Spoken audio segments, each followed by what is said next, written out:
104.7 IFM. Report!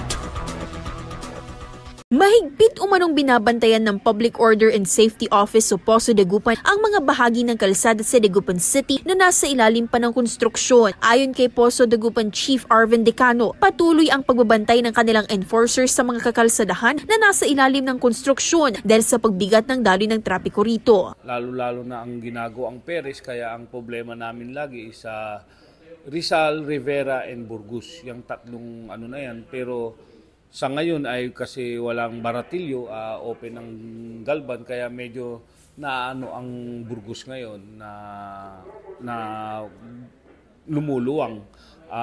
Pero pagdating ng peak hour, ang peak hour lang naman namin dito is 7 to 8:20, 8:10, ganyan, mawawala na yan. Pagdating ng lunch, 11 to 12:30.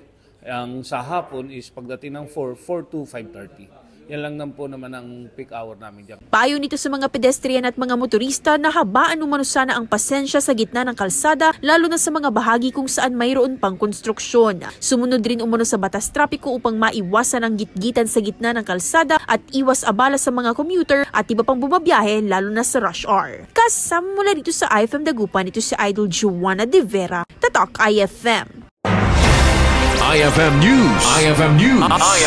IFM News.